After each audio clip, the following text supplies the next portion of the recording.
देना चाहती हूँ इस बिल के टाइमिंग की कि अभी ईद की रौनक बुझी भी नहीं थी और हमारी जड़ों पर एक नया फरमान लाया गया। पहले उत्तर प्रदेश में मुसलमानों को नमाज पढ़ने पर रोक लगाई और फिर सौगात में ये बिल लाया गया। निसार में तेरी गलियों पे है वतन, जहाँ चली है रिवाजों गैर कि कोई ना सर उठाकर चल सके। मैं सभापति जी आपको ये बताना चाहती हूँ कि ईद के मौके पर एक विधवा महिला अपनी लड़की के साथ मेरे पास आई और उसने बताया कि वह एक वक्फ की प्रॉपर्टी में रहती है, वही उसके सर पर छत का काम भी करती है और उसकी रोजी रोटी भी वहीं से आती है। वो इस बिल को लेकर इतनी फिक्रमंद थी कि कहीं उससे वो उसकी संपत्ति ना छीन ली जाए। वो अकेली एक ऐसी महिला नहीं है, ऐसे लाखों लोग हैं जो वक्फ की गरीब महिलाएं जो वक्फ की संपत्ति से अपना रोजगार चला रहे हैं। और ये जो वक्फ बाय यूजर क्लॉज के हटाने से लाखों वक्फ की जायदाद अपना स्टेटस खो देंगी और लाखों लोग इसी तरीके के लोग सड़कों पर आ जाएंगे। वक्फ क्या है? वक्फ बाय यूजर क्या है? इसका ये मतलब है कि कोई जायदाद अगर सालों से दीन और भलाई के कामों के लिए इस्तेमाल हो रही हो तो वो खुद ब खुद वक्फ मानी जाएगी। हिंदुस्तान की अदालतों ने भी इस बात को तस्लीम किया है।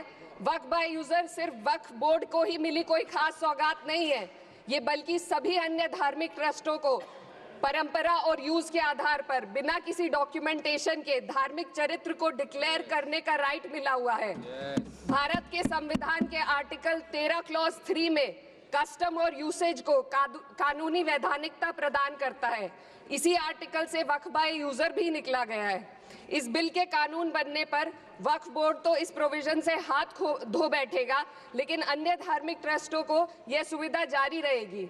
इससे भारतीय संविधान के आर्टिकल 14 और 15 का सीधा उल्लंघन है, जो धर्म और जाति के आधार पर भेदभाव और कानून के सामने सभी की बराबरी पर जोर देता है। मैं इसके साथ ये भी कहना चाहती हूँ कि सत्ता के लोग जो एक दूसरे की पीठ थपथपा रहे हैं कि वक्फ बाय यूजर का जो अमेंडमेंट इन्होंने दिया उसको एक्सेप्ट कर लिया गया है, लेकिन इनकी शरारत यह है कि उसके साथ ही एक ऐसा प्रोवाइजो इसमें शामिल किया गया जिसके आधार पर यह कहा गया है कि अगर कोई भी वक्फ की संपत्ति विवादित हो तो वो अपना वक्फ स्टेटस खो देगी। तो जो अमेंडमेंट इन्होंने दिया है, जिसको एक्सेप्ट कर लिया गया है, उसका कोई मतलब नहीं है। ये इनकी नीयत है जो साफ जाहिर हो रही है। सोने पर सुहागा एक काम और किया है। सरकार ने वक्फ की कानून के सेक्शन 107 को हटाकर लिमिटेशन एक्ट में 12 साल तक ही किसी के खिलाफ अदालत में जाने का प्रोविजन है। सेक्शन 107 में बोर्ड को लिमिटेशन एक्ट से राहत मिली हुई थी। वक्फ बोर्ड कभी भी अवैध कब्जाधारियों के खिलाफ अदालत जा सकता था। अगर ये सेक्शन ना हो तो अवैध कब्जा करने वाले लोग कानूनी प्रक्रिया का फायदा उठाकर वक्फ की प्रॉपर्टी को हड़प सकते हैं। अन्य धार्मिक ट्रस्टों पर भी ये लिमिटेशन एक्ट लागू नहीं होती, तो फिर वक्फ बोर्ड के साथ ये सौतेला रवैया क्यों किया जा रहा है?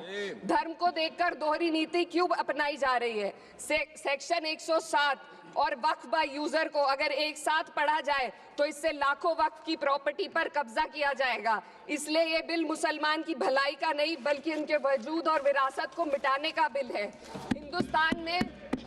हिंदुस्तान में बहुत सारे धार्मिक ट्रस्ट हैं जिसमें उस खास मजहब के लोग शामिल होते हैं और उसका इंतजाम करते हैं। और ये बात समझ में आने वाली भी है, क्योंकि जो व्यक्ति अपने मजहब के रीति रिवाज को जितना अच्छे से समझ सकता है, किसी अन्य मजहब का व्यक्ति नहीं समझ सकता। आर्टिकल 26 क्लॉज 2 के तहत धार्मिक संप्रदायों को अपने मजहबी इदारों के एडमिनिस्ट्रेशन का हक देता है, लेकिन वक्फ बोर्ड के बारे में इसको उल्टा किया जा। Sir 2 minute sir please 2 minutes. सरकार इसे एक सेक्युलर बॉडी मान रही है और इसमें गैर मुस्लिमों को शामिल करने की बात कह रही है। आपके मुंह से सेक्युलरिज्म की बात सुनकर अच्छा लगा, लेकिन अगले ही पल ये भ्रम टूट जाता है, क्योंकि आपको सिर्फ दान देने के लिए प्रैक्टिसिंग मुस्लिम का आपने क्लॉज डाला है, लेकिन बोर्ड में बैठने के लिए मुस्लिम होने की कोई आपकी क्लॉज नहीं है। तो इससे आपकी जो दोहरी नीति है वो साफ जाहिर होती है। ये वही सरकार है जिसने राम जन्मभूमि ट्रस्ट में ये लिख दिया कि जिला अधिकारी भी अगर होगा तो हिंदू होना चाहिए। कोई मुझे बताए कि वहां पर सेक्युलरिज्म का रस क्यों नहीं घोला गया? सर आखिर में मैं अपनी बात को खत्म करने से पहले महिलाओं का मुद्दा बार बार उठाया जा रहा है। सरकार का कहना है कि बोर्ड में मुस्लिम महिलाओं को रिप्रेजेंटेशन देंगे। इस कानून से पहले भी मुस्लिम महिलाएं बोर्ड में मेंबर रह चुकी हैं और मिनिमम 2 का प्रोविजन था, उससे ज्यादा भी हो सकती थी। सर मैं ये कहना चाहती हूँ कि सरकार ने महिलाओं के लिए ऐसा कौन सा नया काम किया जिसका ढिंडोरा सरकार का हर सदस्य पीट रहा है। इस बात की तायीद अगर आपकी तरफ से कोई मुस्लिम महिला करती तो आप उसका यकीन भी करते, लेकिन अफसोस आपकी इतनी लंबी कतार में एक भी मुस्लिम महिला नजर नहीं आती है। सर मैं खुद एक मुस्लिम महिला हूँ, मैं सिर्फ एक सर मैं माइनॉरिटी महिला हूँ। इस सदन में हम सिर्फ 2 महिलाएं हैं और उस नाते से मैं ये बात कहना चाहती हूँ कि इस बिल के माध्यम से मुस्लिम महिलाओं को कुछ नहीं मिल रहा है, ये हमें कुछ नहीं देना चाहते, सिर्फ टोकनिज्म हमारे नाम पर बनाकर एक नैरेटिव मीडिया में चलाना चाहते हैं। तो ये बिल मुसलमान की भलाई का नहीं, उनकी पहचान को मिटाने का है।